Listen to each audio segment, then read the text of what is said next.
Hi, I'm Arthur Tassinello, and you are, I'm Katiya Xiong. and we are here together. This is our first meeting, so we decided to turn it into a podcast and just have a conversation, kind of like what Rich Salenz and I did, and get to know each other a little bit better, and so the audience gets to know us a little bit more. Does that make sense? Yes, well, thank you for having me on board. You're welcome. And by the way, I have another screen here, so I'm looking at your LinkedIn profile, and I'm looking at all these things: artist, entrepreneur, human plus technology, virtual relationship builder, visionary marketer, speaker, thought provoker, disability, diversity, equity, and inclusion connector. And I know that you have something coming up in June, right, with a bunch of people in Florida.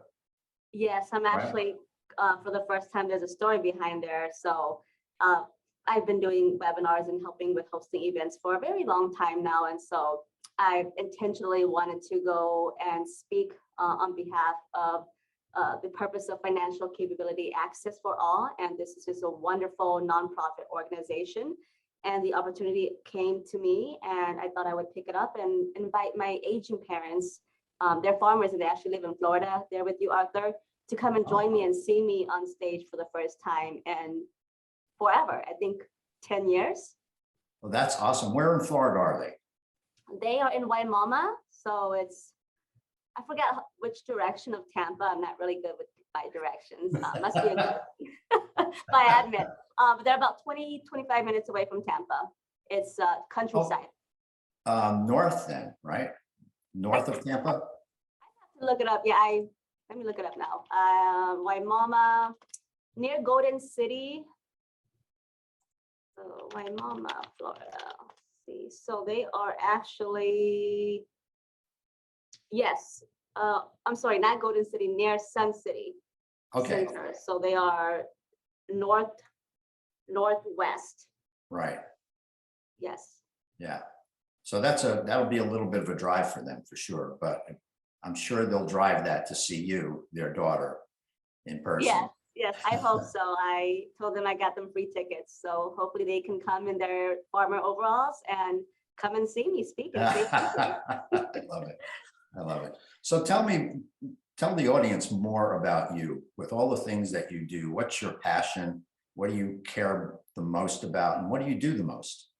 Yeah, so I think this all kind of goes back to the question that has always, it was a struggle for me to answer this question growing up. What do you want to be when you grow up?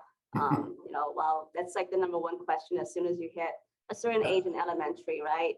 Right. And I just always struggled with that because I just felt that I haven't been able to experience much for me to answer that and be honest with that answer. And so my answer, I remember, was I just want to be myself, or a better version of myself. And that is still my answer today. So I remember my dad was like, well, here's an encyclopedia, pick which occupation. They pay a lot for attorneys, right, CAD, and doctors, because Asians love to promote their kids to become doctors, not teachers because they're underpaid, cats. So remember all the speech. And I just said, Dad, no, I'm not going to pick from that book. I will create my own journey. And, one day I will start a business. And, once I kind of discover and define my purpose and passion in life, which is to live deeply and work in life. And so that's kind of why you are seeing me on LinkedIn with, my long title at disability brokerage, Secure Consultants. I've been with this amazing organization for 10 years now. Awesome. And I share in the values of, helping people to better protect their income through disability insurance solutions. Okay. So I've been here for 10 years and just ready now to do deeper impact that wouldn't limit me to an industry or a set of clientele, but really just helping people to kind of define their purpose. And my intention is to also help them realize that they can live deeply. They don't have to do big things in life. They can do little things that would kind of help them have more meaning in life and continue to help them become happy day by day, week by week, because it's a constant journey is my belief. And so that's why you're seeing me on LinkedIn, where people are, I'm getting labeled. So are you, selling disability insurance? Are you a graphic designer? Are you, a videographer? I see that you also have a personal website. Are you a web developer too? And are you an influencer? Are you a copywriter? Yes, I'm all of that because I do all of that. I've been doing all of that, on the side, whatever you want to call it, side hustles, freelancing. I enjoy doing a lot of things actively. So to me, it isn't a matter of picking up web development and then dropping it. It's more of, okay, I picked it up. I actually really like it. How do I continue to use that skill set, whether for money or not, so that I can continue to maintain that skill set? And obviously, I'm not looking to be the smartest coder out there or invent the next, I guess, the cure of cancer or the next idea of a better version of electricity. I'm really just out there, I would say, being a connector and a thought provoker, so that I can actually help people live more passionately and live deeply according to their values, which I know change as people go through different life situations. And so, having been in the corporate world and having, worked for about 15 years, which I know is a lot less than you, Arthur. So I'm definitely less experienced when it comes to. Don't make me too old now. Yes, but even though I am. yes. So that's why I'm out there doing all of these things and, putting thoughtful content out there that may not be relatable to, what I'm selling or what I want to sell. Because I think that, relationship building is, you have to give first. But if you're going to give, it should be something that's meaningful. So last quarter, I went on a journey and, I redid people's LinkedIn profile pictures. Yes, and thank you for that, by the way. That was a wonderful gift. I loved it. You're welcome. And there was a story behind that because I was doing it for my son. He, got shifted from in-person schooling to at home, just like most schools during COVID. And he was bored and he missed his friends. So I started drawing his friends. And then I had an idea where he said, why don't you do that for your LinkedIn community, Mom? You love them. And I said, well, you're right. I do enjoy them. And so I did it for one LinkedIn connection. And I ended up doing 300. And then people were happy. And I just thought, okay, well, it takes me 45 minutes to 60 minutes. I mean, I have to make a living. I have to do other things. So I just started doing it slowly, like, 1 or 2 a day or 4 to 5 a week. And by the time I knew it, it was the whole fourth quarter. And then I opened up for business in January for that. But that really, the intention wasn't to sell that. It was just, how can I keep on giving things that were thoughtful that people can use in their business initiatives, or that maybe they want to print and frame and put on their desk. So it could be personal, but that it isn't about me, putting my logo on a mug and then sending it to them with some popcorn. That's about me. So I just didn't think that was thoughtful. So I am really like out there to be a little bit more intentional, a little bit more deeper when you're kind of giving to people. Hopefully people see that and they'll want to build a relationship with me. And then from there, I think people get it. We all have to make a living. We all want more money to fuel our lifestyles. Right. So that to me isn't really something that I feel like I have to solve, like buy something from me. I think that will come eventually through relationship building efforts, but just building genuine, authentic relationships and showing people that, I'm not another influencer out there looking to ask, for them to subscribe to my monthly newsletter, because I don't want to do that. And I don't want to just do a podcast and, so I can check it off and say, this is the 50th podcast this year. Cheers. So I wanted to, and there's nothing wrong with that. So I'm obviously using these examples because it does work for some people, but it doesn't for me. And so my strategy has been, how can I get people to come and be willing to read my content and engage with me? So I don't need to have a viral post. I just want meaningful engagement, whether it's through commentary or offline discussions like what we're doing now, or through private messaging, emailing, but kind of starting off at that relationship building where I felt that it's on me. I need to give first, and I need to study this person, whether they know that I'm studying about them. And, I spent 45 minutes on their podcast. I don't think anyone can really tell me, how they're measuring podcast episodes, or like how that's doing, or newsletters, or, magazine articles, or being on Forbes, how that's really kind of measuring to impact. And so I care about progressive results. And so I think what I'm trying to create on LinkedIn is, let's focus on progressive results. Let's focus on taking your thoughts, your words, and your actions to just the next deeper level, because people, we're busy. We have different priorities. I'm not looking to change the world. Um, I'm just looking to think kind of what you mentioned in your podcast with Rich is if every one of us can do one thing intentionally and a little bit deeply, then I think collectively we can make a powerful impact as a team, as a nation, as the world. And so, obviously to me, when I look at posts that are inspirational, like be like Sarah Blakely or be like Bill Gates or so, I've always had a hard time resonating with that, because maybe my thought is, I just want to get this food truck business going. I just want to get this article published on Wall Street Journal. And, maybe that's going to take me 1 year to get to know an editor and understand their rules and be a better writer, whatever the case may be. And so I'm really trying to, going deep with someone beyond their title and really just saying, how can we, for the short term, just get you to the next milestone? Because I think the struggle that I see and the challenge that I continue to see is that people, they have a hard time starting it correctly. They even have a hard time posting something on Etsy to sell, or they have a hard time posting on eBay. They have a hard time just thinking. So, because I do, I have a hard time just thinking, and I'm being paid to think. Sometimes I'm being paid to actually do technical work.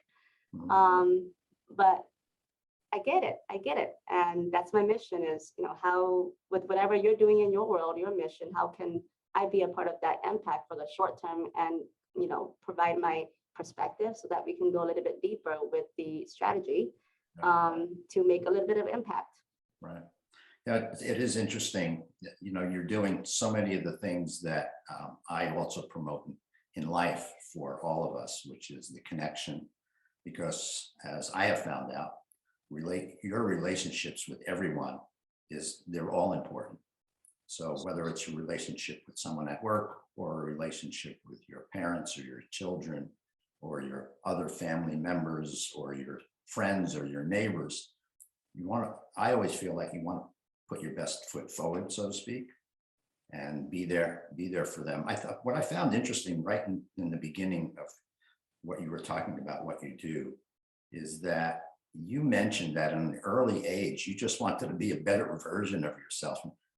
How did you know that back then? Because it is one of those things that everybody gets asked at some point in their young life up to their teenage years. It's, well, what are you going to do with your life? What do you want to be?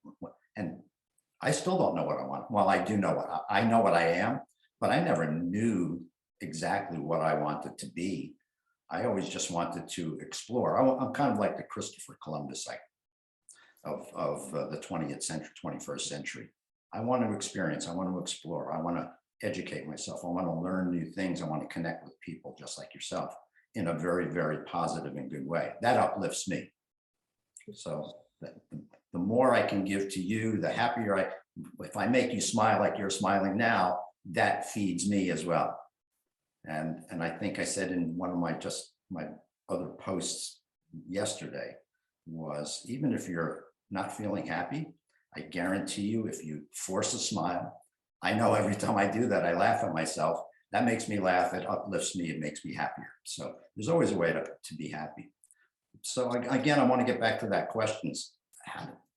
How at such a young age, I find wisdom in so many people. Sometimes I think it can only be in older people. I used to think that, but I find wisdom in so many people. So for you to have that wisdom or that wanting just to be a better version of yourself at a young age, was that given to you from your parents? Because your parents did ask you, what do you want to be? So yes, how did that come about? And it's definitely not from my parents, because they were like most Asian parents, if you will. But I think it was because there were 9 of us and I'm the second oldest. And so the pressure wasn't on me to excel in school. It was for me to make sure my older sister would excel and help her, while I can do whatever I want, Kat. You have all the freedom. So I think what they gave me was freedom to think, freedom to question, freedom to debate, freedom to really go out there and stir trouble, and then I would have to find myself the solution, because that's on me. So I think what they've taught me is, even though they didn't give me that idea, I think being a keen observer of people's successes, failures. My parents never really kind of hid finance issues away from us. They were fighting in front of us. Sometimes they were fighting in the bedroom. They would close the door. But I saw that they were really trying, and that really mattered to me, where they didn't have to pretend to be educated or good parents, or pretend that we had money, or pretend that, we were not making ends meet. They didn't pretend. They were just authentic and say, they would put us together and, just tell us, here's the reality of it. What are we going to do, Kat? Do you have any ideas? And so I just eventually became, I guess, a person who had to think of ideas or workarounds. Little problems or big problems. And obviously because my parents weren't educated, but they were kind to me, I would say, more than most of my siblings. So I'm very fortunate where they would allow me to speak against an uncle, and and where dad would go behind the scenes and fix the troubles that I would do. Sorry for my daughter's rudeness. But they allowed me to continue to have that freedom. And so that's why I couldn't answer that question, because I think coming from that, I became more curious about people. I found people, as I grew, like there were just too many interesting people, and everybody was smart. That to me became, just average. Somebody being smart is, to me, it doesn't matter, because I believe everybody is smart. But what wisdom is certainly something that's different, and some people who share in the same philosophy as me. But because I was so interested in different occupations, different job duties, I was just interested in people that I didn't want to have to pick.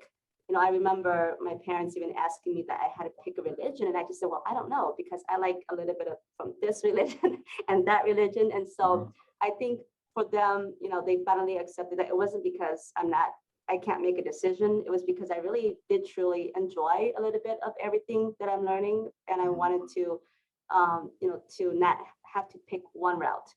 Because if you ask me, are you taking the hard road? My question would be, why do you assume that I see 2 roads or 3 roads?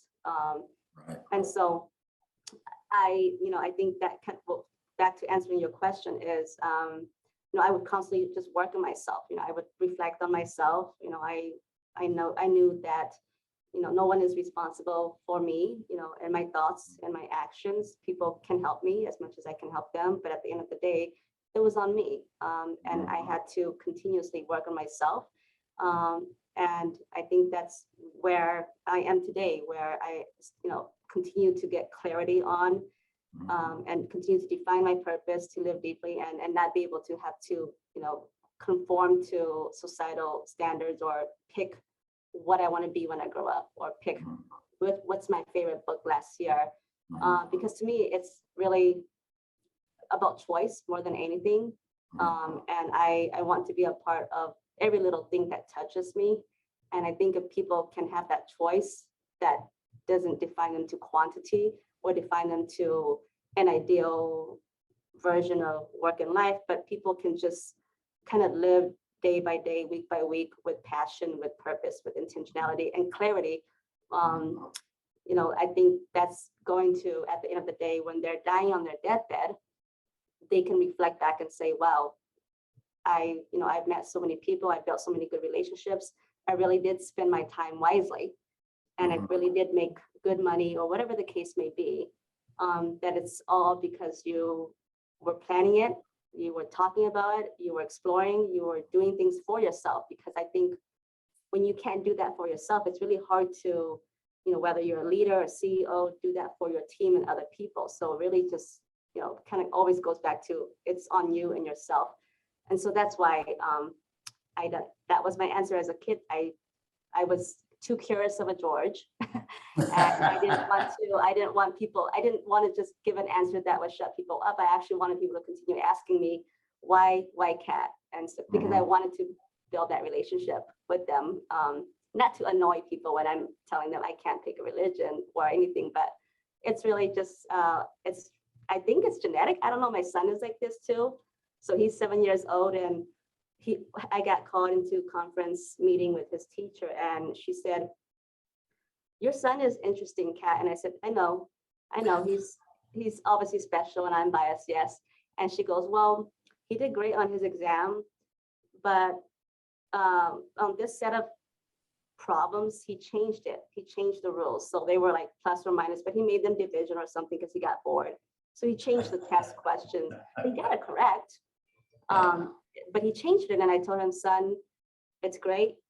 Thank you for the imagination, but remember that's your teacher's rules. So she did have a talk with me, and he goes, oh, okay, I didn't know I couldn't do that. I thought if I got bored, I could do that. And I told him, yes, I think when you're an adult, you can do more of that. But now that you're still young, I think you need to follow the teacher and take her seriously. But he said he wasn't goofing around, which he wasn't. He was actually thinking about, well, I'm bored. Let me just mark this up differently and grading himself. But I think it's maybe genetic and also experience and parenting too.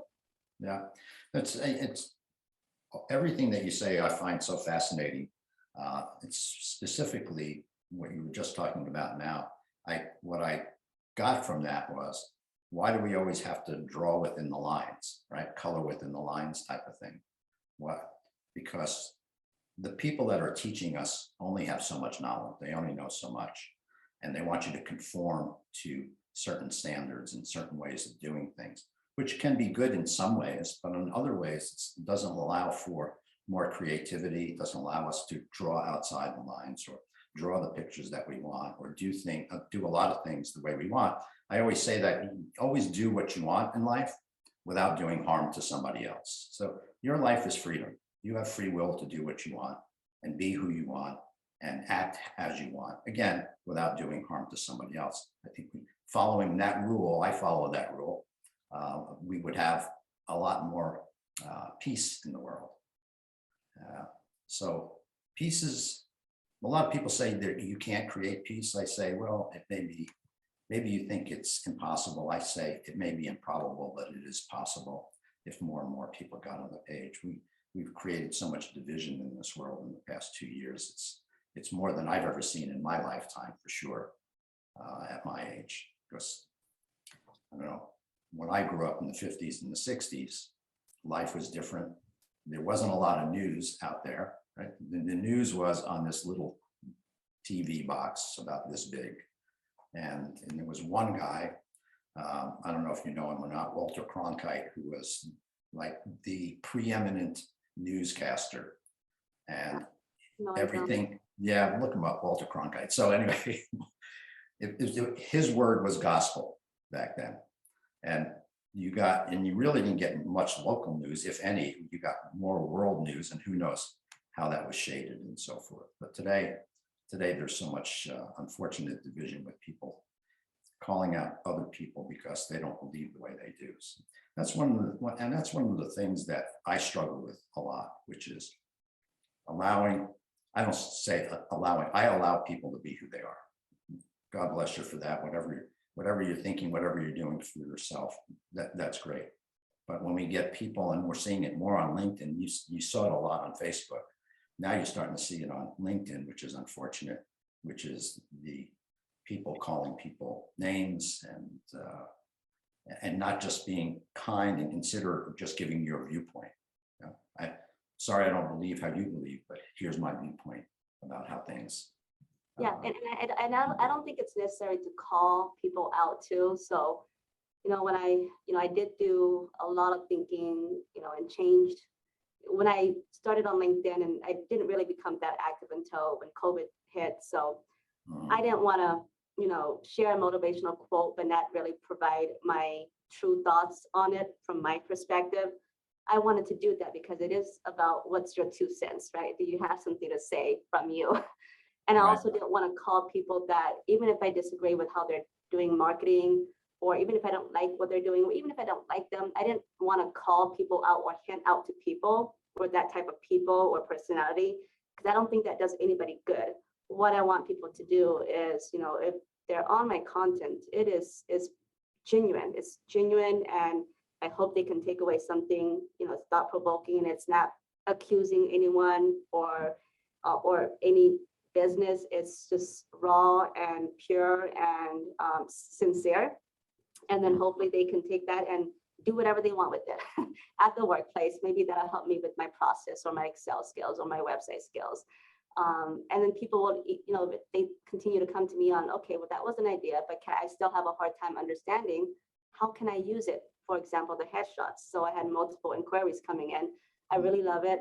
And I'm gonna put it on my LinkedIn profile picture. And I say, well, that's great, but have you thought about what other things you can do with it too that would help you? Maybe, if you can add it to your marketing brochure, or maybe your client can, see you in an email every time if you put it on your email signature. That might be better than your logo that is of the pyramid or something. Right. So I would constantly think of, okay, when I give somebody an idea, what's another way of how I can help them, bring more visibility to their relationships. But I don't want to just end it there. We're like, here you go, update your LinkedIn profile and buy my headshot. So I think, the impression that I hope to give over time when people are part of my network, just as you are, Arthur, is that I want to grow together, and I don't want to be transactional. So that's why being in one industry or being a part of one firm or one impact to me doesn't make a lot of sense, because I want to branch out. I want to, because I have broad skill sets, I also want to be in broad industries, and I want to be with people who disagree with me, or people who are in, who work in different types of or skill sets or trading. So it necessarily isn't always going to be the executives. It could be a college student who wants to pick my brains if I have anything wise to give him or her. But like I would even go to the point of, because I'm in an HR position where, if there are candidates that we are interviewing, I have a sincere interest to let them know why did they score so badly and why didn't we invite them, to a second interview, where I would ask that person, who is in charge of, that staffing agency, to say, well, can I reach out directly to the candidate to see if they want to talk, so I can give them advice, or maybe I could help them with their resume. These are just things that I'm doing that are free of charge. I mean, I'm obviously not looking to make money, but I think if I had that when I was, right out of college, that would have been helpful to me, where someone sat me aside and, besides telling me that I did horrible on my Word skills or my Excel skills, right, that here's what you're missing, Kat. You're missing personality. You don't have a good character, or, or the vibe that you're giving off is that you're too much of an introvert. And what does that mean, right? So I want, for me, I have a sincere interest for like college students and even high school students. You don't have to go to college to understand more of who they are, so that when they're at the interview, they can give authentic responses, and they can, walk away knowing that it was a good interview. It wasn't just answering or preparing for the top 5 questions that most HR people ask, no matter, because you are looking for an entry-level job. You really know who you are. You really are passionate as much as you think you are, and you don't have to memorize. Maybe you have to brush up on technical skills if that's going to be part of the assessments.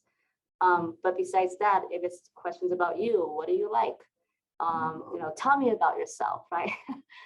You can't really train people on things like that if they don't know themselves. And so to me, it's like, how can you should already know, when you're, I guess, 17, 18, a really good idea of your identity, even if you don't know your occupation, because most of us don't. We pick, we go and we get a college degree, right? But that might change on what we want to be. We might want to be a teacher or a nurse. We might change occupations. That to me is kind of a given, but your identity is pretty set in stone. Like, are you, a compassionate person? Do you normally care about people? I think those are kind of skills that through your childhood and as you get a little bit older, it's who you are. So you can't really train on people to, think out of the box all the time if that's not who they are. And then also you should know that if you are a leader, that's not who they are. So maybe they are just best at doing manual data entry, and that's good for them, and that's what gives them peace and happiness, instead of forcing them to become this, I don't know, salesperson, right? Because they're just not good enough. So so there's actually, to me, there's always more to the paper. And I'm a technology person. I love beta testing, but as much as I love technology, I also love the human side a little bit more, where I will try to look beyond the tools. Yeah. So, you talk about in interviews and what people do and their identity in so many ways. Who are they as a person and what do they do? There's always that thing about, even on LinkedIn, we're promoting what we do and not so much who we are. And I find that who we are is more important than what we do, because there are a lot of people that do what you do, a lot of people that do what I do, but how we do it and who we are in doing that is the game changer. Because I can be an accountant, you can be an accountant, but what sets us apart from why somebody would want to use me or you or somebody else, because it's who we are and how we act with those people. I love to get into talking about action versus reaction. It's one of my hot buttons that I try to help people with in relationships. With we all grow up with some kind of buttons on us. I call them buttons. There's something that you grew up with your parents that taught you to be a certain way, taught me to be a certain way. And some of those things were good and some of those things weren't so good. So I find that in an interaction with somebody, if they say something that was hurtful to me when I was a child, that pushes a button in me and it wants me to typically say something in response to that, which may not be so good. So I use this all the time, which is the proverb, watch your thoughts because they become your words, and watch your words because they become your actions, and watch your actions because they become your habits, and watch your habits because they become your character, and watch your character because it becomes your destiny. So that's an important piece for me. Unlike you growing up, my life was a bit different. I did have love in my family, but I also had a dad that I didn't see very much because he worked hard. So that did some certain things to me in my thought patterns. But what I'm getting at with this is that no matter where you came from, you can learn the skills to be, I'll call virtuous, because there are a lot of virtues in life, right? Which is, and you do a lot of this with your giving of your time, with your kindness to others, with your compassion, right? With your tolerance, maybe patience and so forth. All of these things are skills that we really want to carry forward in life and develop more of, because those are the things, as you see, I'm always getting back to peace and love, because that's my foundation. And I would love for more people to just consider those virtues and really studying them and making them part of themselves. So kindness is a huge thing. That, for me, it's like the foundation is love and kindness is next. And then all the other things come from that, which are the compassions and so forth, and the empathy and caring. So again, getting back to some of these things that we do together. And one of the purposes I wanted to come forward from this conversation with you are these things which are so important. Again, not so much what I do or what you do, it's who we are as people and why do people want to interact with us, because we want to give to them. We all need something in return. As you said, I always look at when people say, are you successful? And the first thing most people think about is, oh, well, yeah, I'm rich, right? And that's not always success for everybody. Success sometimes is just that I'm doing what I feel I'm passionate about, and I have enough to feed myself and clothe myself and house myself. And that's all I need. So not everything is about being rich as far as success goes. So everybody has a different level of success. And I think it's important to understand that, not to judge somebody based on if they have a jet plane or 3 cars or 6 cars or 4 houses or something like that. It's more about, who are you? What do you give to yourself? What do you give to your relationships? And how do you manage those? And it's not always easy, because I grew up as a hard ass, basically. I grew up with a chip on my shoulder and very displeased with my young life. And I had to manage getting through that. I had to I knew that at some point, not as young as you, I knew at some point that if I didn't change who I was, my life was going to be not very nice for the rest of my life. Yeah. And I think what you just mentioned there, change who you are. I think that to me comes down to just having better control of your life. Because I mean, obviously, I don't think we can have complete control of everything in our lives, whether it's finances, love, or business relationships, whatever the case may be. But for me, it's, how can you in your lifetime have better control, in your life towards the journey that you envision for yourself. And so you're absolutely right. I think, everybody has a different definition of success formula. But if you want to build relationships, you should try to understand that. And it's okay to me that people want the money. I mean, I'm after the money, but I don't need to be a multimillionaire. I am after the money for the lifestyle that it can provide for me and my family, my two boys and my husband. And my husband is a stay-at-home dad.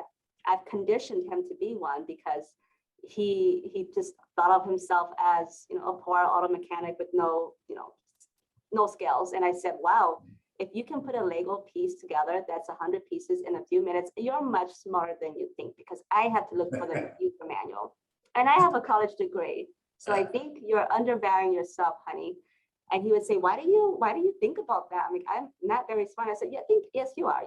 You are just very humble, and you just don't mind yourself. And so what ended up happening was I wanted to start my own business, Arthur, January of 2020. And then COVID hit in March. So my plans got delayed. And then my husband, he lost his job because he's an auto mechanic, so his company went bankrupt. And so I had to, restructure, if you will, change my plans. And also I wanted to kind of wait for the right timing of when to exit the industry too. It's not my style to be like, here's a 2-week notice. I've been with this beautiful and amazing organization for a decade that I do want to leave gracefully and, want to work beyond hours as much as I can to prepare the current team with success to the best of my knowledge and my capabilities. So I do care. I am not planning to leave my team members and die, off the face of this earth.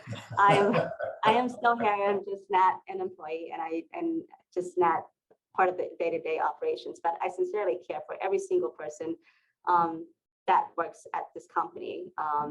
Including, financial advisors who work with us, who may not know about me, or financial advisors who interact with me but haven't submitted business. I truly care. So I think it's, always to like happiness, definitely peace, kindness. Everything should start with kindness and being thoughtful. I think all of that it's all together. But I have also realized, Arthur, that some people, they don't care or they don't have the energy for this.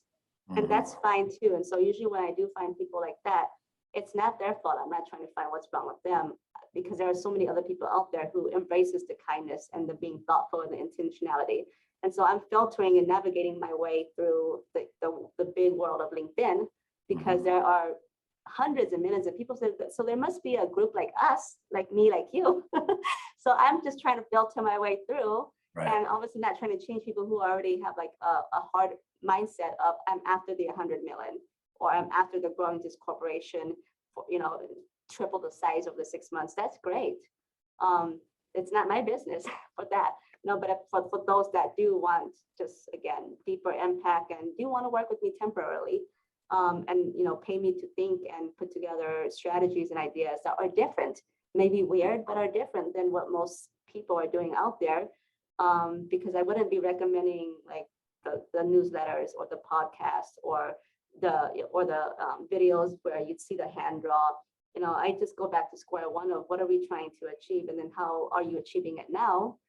Pat yourself on the back, and how can we take it a little bit deeper, a quarter at a time. And so I think the only way for me to, to bring that out into the light was I had to show that, because there are so many people, and it's not even their fault, that we're so used to sharing of information that we're not showing it. So you can talk about kindness, but we never really want to talk about ourselves. And so everything that I'm trying to use myself, if I'm a comedian, making fun of myself instead, because I think when I do that, I can speak from all the details and I can actually bring it to life more than if I'm trying to tell another person's story, which I don't know everything about.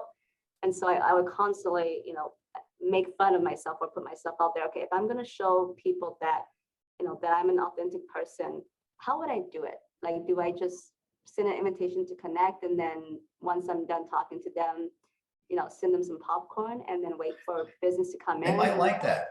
People might like a cup of popcorn with your, Yeah, and what your that's photo on it. so much more genuine than just like, here's my marketing brochure in the mail. So to me, Right. it's like there are so many ideas out there, but like people don't like talk about that, and they don't show that. And it doesn't have to be a brilliant idea. I mean, I've been sending like popcorn scented bookmarks to people, and it's cheap, like, but I love the popcorn bookmarks because it smells, and they don't know it smells until I tell them, like, did you sniff the bookmark? Like, it's still popcorn. I mean, I couldn't afford to send everybody popcorn. So I was at the store with my son. He goes, well, since we don't have money, Mom, you could just send them something that smells like popcorn. And so actually a lot of my ideas are not mine. It's from my son. I think he's definitely much more brilliant than me. He'll come up with the ideas. It was him who inspired me to write better and to be more authentic. And he would constantly challenge me. Like, I was going to buy one of those bicycles, Pelotons. Oh yeah, right. Yes. And he was, kids don't lie. He goes, Mom, that's kind of stupid. You could just use my iPad. We already have a bicycle at home. Do you want me to find an app for you? And I'm like, yeah, that'll work too, son.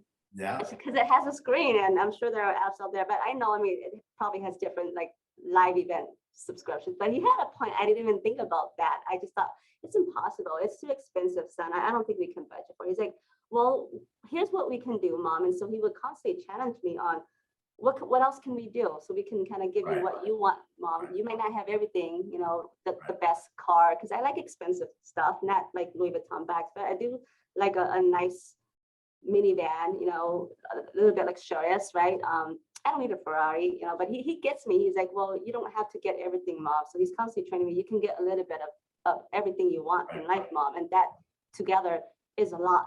And so he's constantly, feeding me with these ideas, because I just get stuck.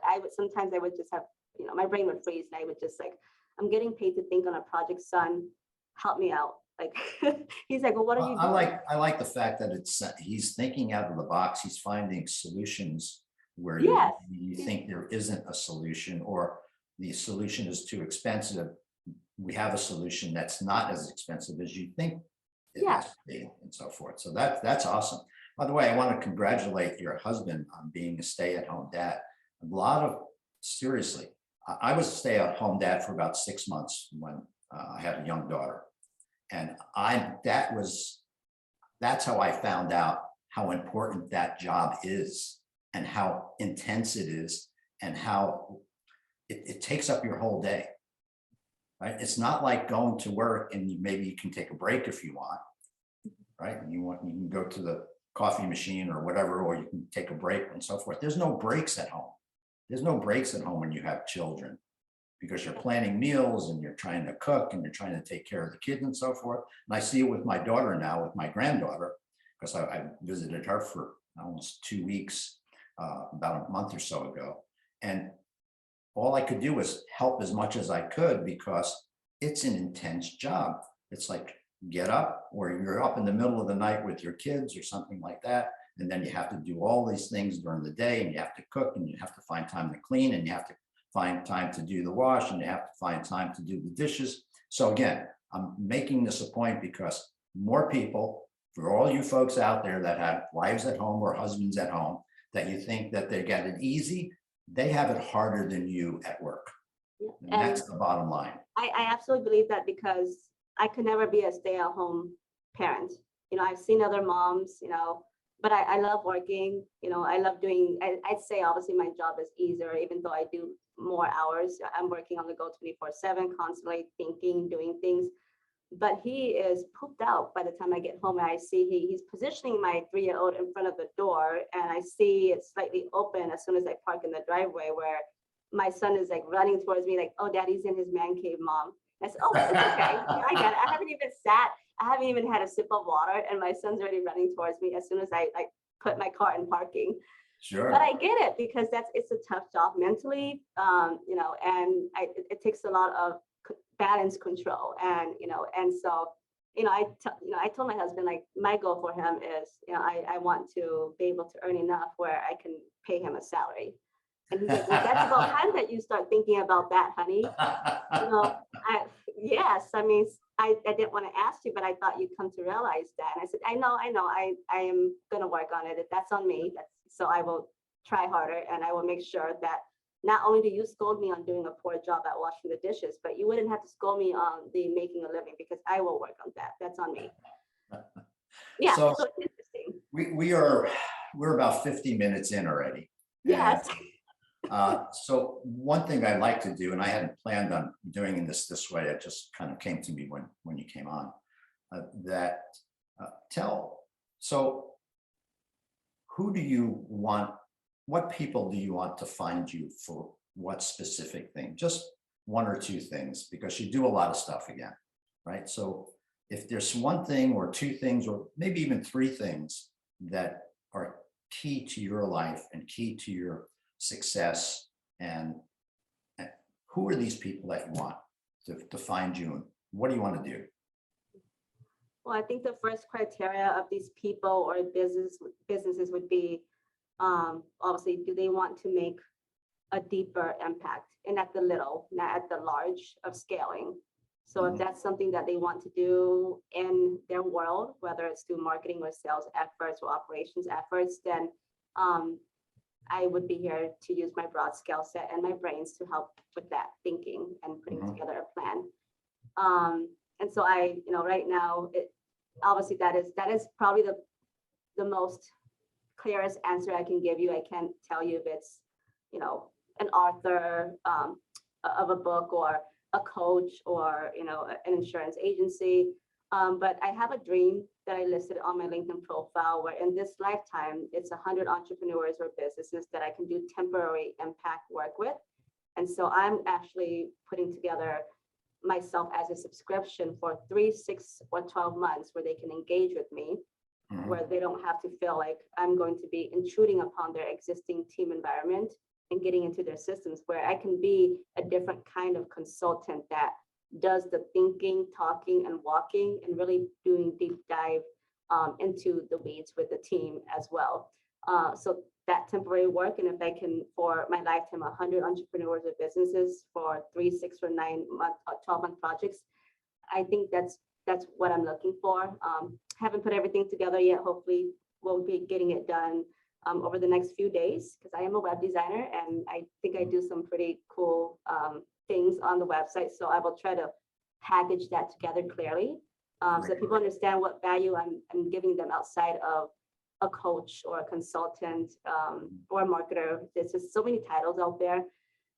But yes, temporary work, like a coalition. I want to be, part of a coalition of people who are already doing their own things. So not looking to form my own organization or coalition, because there's already so many out there. So I'm not looking to add for sure, but just to be a part of. Even with you, Arthur, be a part of your mission. How can we join forces together for the impact and the influence and the money, and continue working that way for the rest of my life?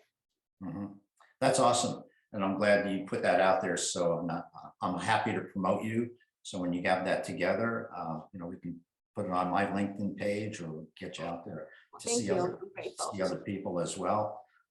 As for me, if some of the people out there were watching this, because this will be on your Facebook page, and there's a lot of people not your LinkedIn page, and a lot of people there don't know me. So just quickly, I'm an author of 3 books. I'm very passionate about love and relationships. I help people have better relationships so they're happier and more successful in life. And there's a lot to that. Sometimes it sounds easy, but it's not, because we all have to think.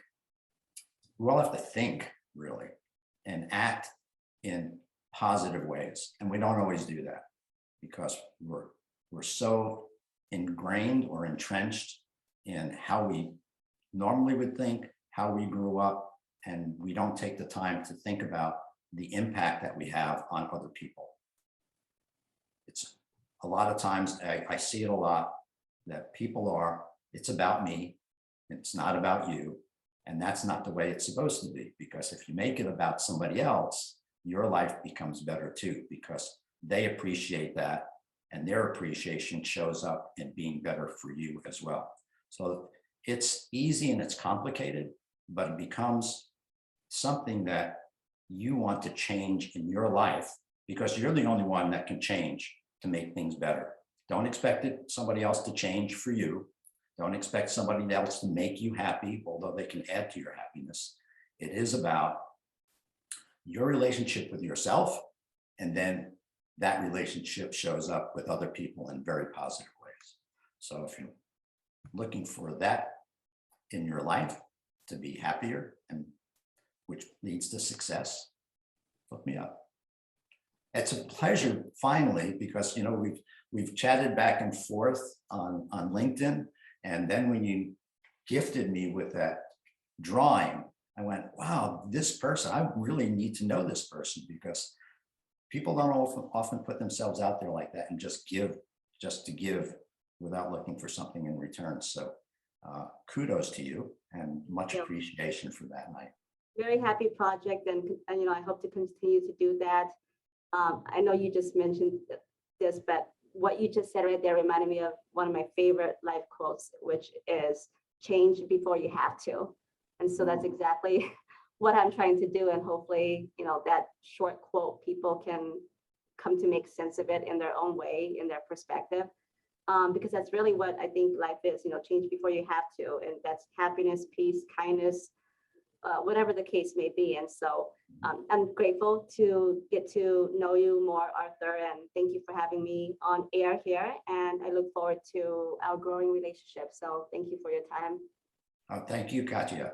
It's been wonderful to really connect with you and get to know you. And I'll just say one more thing about connections. And that is, oftentimes we make judgments about people and we don't even get to know them. I find that it's really easy to look at somebody, because this is what happens in life in general. Within 10 seconds, we're sizing up somebody and we're making judgments about them as to who they are. And I have found out through life is I don't know who anybody is until we start to have conversations like this. And then you start to find out, and this gives me chills right now, because then you get to find out how beautiful most of the world is. And so the news promotes stuff that isn't true, that is causing division in the world, when the majority of people in the world are like you, that are happy and sincere and grateful and giving. And I appreciate that. And again, I appreciate getting to know you on a deeper level. Thank you so much, Katiya. Thank you, Arthur. Likewise. All right. Have a great day, and we'll post this in a little bit. Okay. Take care. Bye-bye. Bye.